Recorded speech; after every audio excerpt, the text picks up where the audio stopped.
مرزا غالب نے اپنی ایک فارسی نعت میں کہا تھا کہ غالب ثنائے خواجہ بے یزداں گذاشتیم، کن ذات پاک مرتبہ دان محمد است۔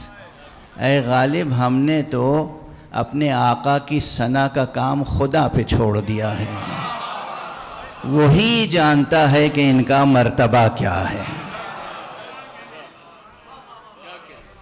اور ایک اور، اب وہ جب ہم لوگوں کا نصاب تھا تو فارسی زیادہ پڑھائی جاتی تھی تو فارسی کے شعر یاد آ جاتے ہیں۔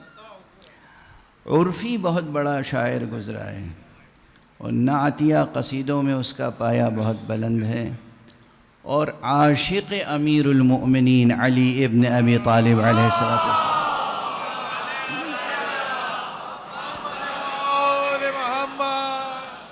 چنانچہ عرفی نے اپنے ایک قصیدے میں، جو فارسی قصیدہ ہے، کہا ہے کہ عرفی مشتاب ان رہ نعت است نہ صحراست، عرفی مشتاب ان رہ نعت است نہ صحراست، آہستہ کہ رہبر دم تیغ است قدم را۔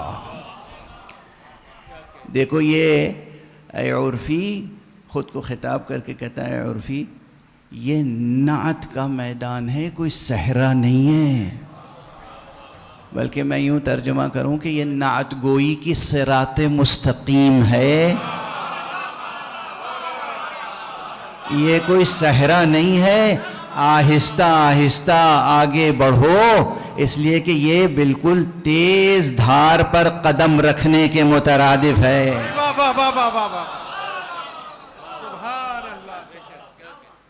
یہ عرفی جیسے قادر الکلام شاعر، ایسے قادر الکلام شاعر کا یہ شعر ہے نعت گوئی کے تعلق سے۔ نعت گوئی بڑا فن ہے، بڑا ہنر ہے، جو شعراء نعت گوئی کرتے ہیں۔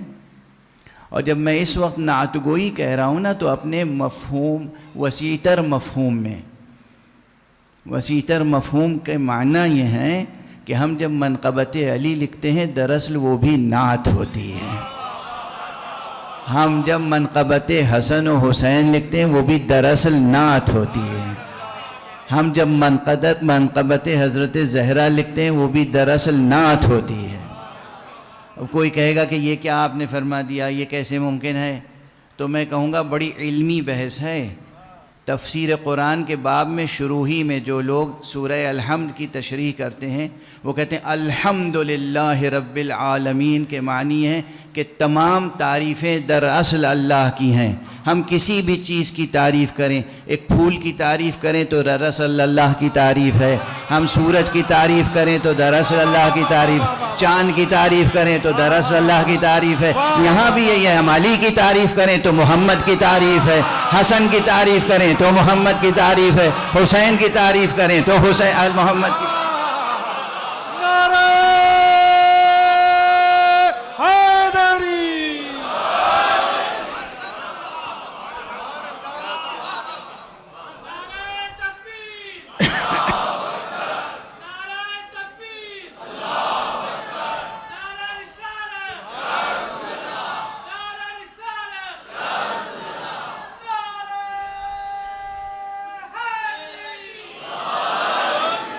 جزاک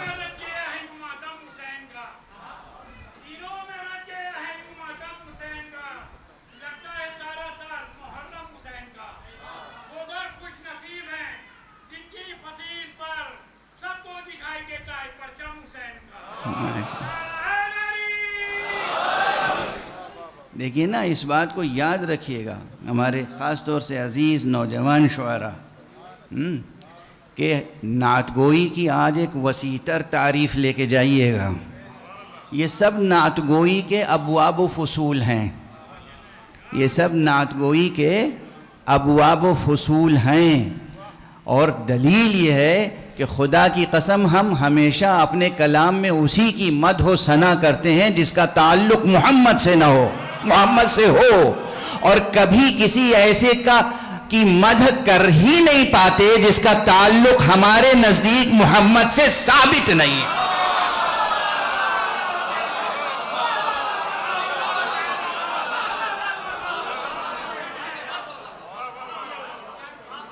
ہم سے یہ توقع نہ رکھی جائے کہ ہمارے نزدیک اگر کسی کا رشتہ مصطفیٰ سے ثابت نہیں ہے اس کے باوجود ہم اس کی ثنا کریں. ہماری زبانیں، ہماری فکریں، ہماری تخلیقی صلاحیتیں، ہمارے دل، ہمارے دماغ، ہماری لوح، ہمارا قلم، ہمارا پورا وجود ناصر محمد مصطفیٰ ہے. کی محمد سے وفا تو نے تو ہم تیرے ہیں.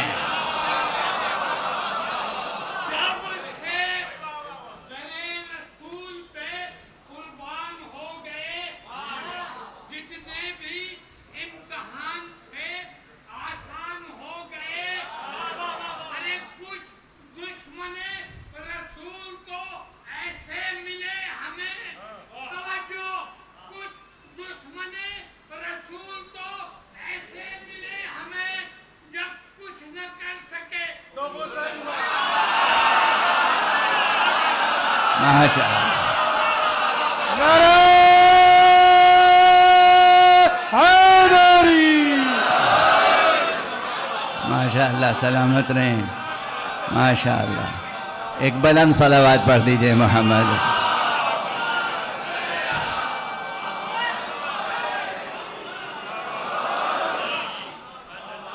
جزاکم اللہ. تو بہرحال یہ نعت گوئی کی وسیع تر تعریف یہ ذہن میں رہے. اور اسی ضمن میں ہاں بعض حضرات نہیں سمجھ پاتے، یا بہت سے حضرات اگر نہیں سمجھ پاتے تو اس کے معنی بس یہ ہے کہ ان کے سامنے وہ رشتہ یا وہ پہلو، وہ نقطہ مبہم ہے، روشن نہیں ہے، دبا ہوا ہے، ان کا مطالعہ نہیں ہے، ادراک نہیں ہے. ادراک کی سطحیں ہوتی ہیں، معرفت کی سطحیں ہوتی ہیں، محبت کی سطحیں ہوتی ہیں. تو ہر شخص اپنی سطح وجودی کے مطابق محبت کرتا ہے، اپنی سطح وجودی کے مطابق معرفت حاصل کرتا ہے، جس کی جتنی وجودی ظرفیت ہوتی ہے.